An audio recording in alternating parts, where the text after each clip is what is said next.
Hello everyone, আসসালামু আলাইকুম। Welcome back to my channel. আজ আপনাদের জন্য নিয়ে আসলাম ভেজিটেবল এগ নুডলস রেসিপি।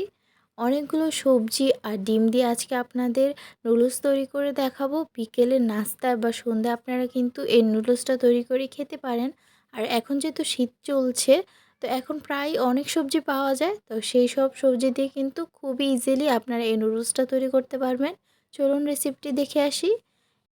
এখানে আমি ভেজিটেবল ব্যবহার করছি হাফ কাপ সিম, 1 কাপ ফুলকপি, হাফ কাপ টমেটো আর 1 কাপ গাজর। এগুলো দিয়ে আজকে ভেজিটেবল নুডলসটা তৈরি করব। আর এইখানে আমি এই নুডলসটি ব্যবহার করছি। তো একটি পাত্রে প্রথমে আমি পানি গরম বসিয়ে দিয়েছি, তার মধ্যে সামান্য লবণ আর তেল দিয়ে দিয়েছি।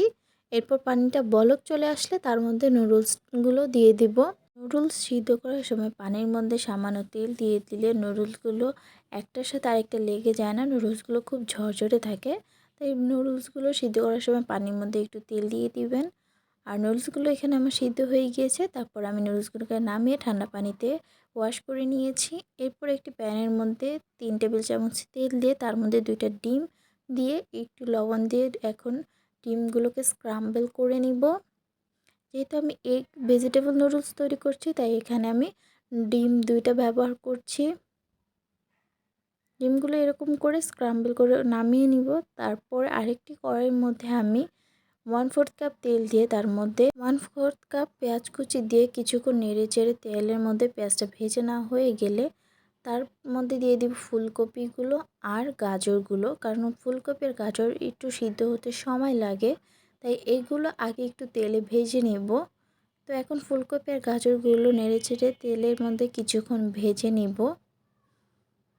ফুলকপি আর গাজর কিছুক্ষণ ভেজে না হয়ে গেলে এরপর এর মধ্যে দিয়ে দিব সিম। এখন সিম, ফুলকপি, গাজর একসাথে আবারও কিছুক্ষণ নেড়েচেড়ে ভেজে নিতে হবে। এরপর নুডলসের প্যাকেটের মধ্যে যে মশলা থাকে তার মধ্যে থেকে একটি প্যাকেট আমি এইখানে দিয়ে দিলাম। সবজিগুলোর মধ্যে ভালো একটি ফ্লেভার পাওয়া যাবে মশলা, তার জন্য। এরপর যে টমেটো কুচি করে রেখেছিলাম সেটাও দিয়ে দিব। এখন সব ভেজিটেবল একসাথে নেড়েচেড়ে তেলের মধ্যে কিছুক্ষণ ভেজে নিব। টমেটো ব্যবহার করলে কিন্তু নুডলসটা দেখতেও সুন্দর লাগে আর খেতেও ভালো লাগে। ভেজিটেবলগুলো তেলে কিছুক্ষণ ভাজা হয়ে গেলে এর মধ্যে দিয়ে দিব 2 টেবিল চামচ সয়া সস, 3 টেবিল চামচ টমেটো সস। এখন সসগুলো ভালো করে সবজির সাথে মিশিয়ে নিব।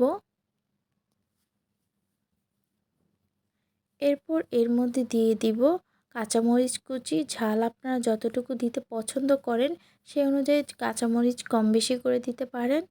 এরপর এখানে সিদ্ধ করে রাখা নুডলসগুলো দিয়ে দিব। এখন নুডলসগুলোর সাথে ভালো করে নেড়েচেড়ে সবজিগুলোকে মিশিয়ে নিতে হবে। সবজিগুলো মিশানো হয়ে গেলে এর মধ্যে দিয়ে দিব ডিম আর নুডলসের প্যাকেটে যে মশলাগুলো থাকে সেই মশলাগুলো সবগুলো এখানে দিয়ে দিব।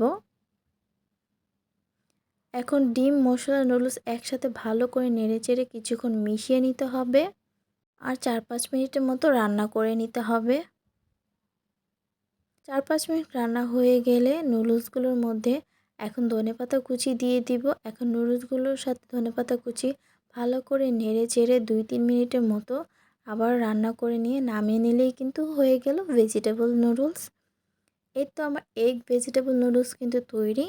আপনারা চাইলে যে কোনো সবজি দিয়ে এভাবে নুডলস তৈরি করতে পারেন। আর বাচ্চারা যেহেতু নুডলস খেতে ভালোবাসে, তো বাচ্চাদেরকে এভাবে নুডলস তৈরি করে দিলে তারাও খেতে পছন্দ করবে।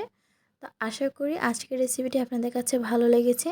যদি আমার রেসিপিটি ভালো লেগে থাকে তাহলে অবশ্যই লাইক, কমেন্ট এন্ড শেয়ার করে দিবেন। আমার ফেসবুক পেজটিকে ফলো করে দিবেন এবং আমার চ্যানেলটিকেও সাবস্ক্রাইব করে দিবেন।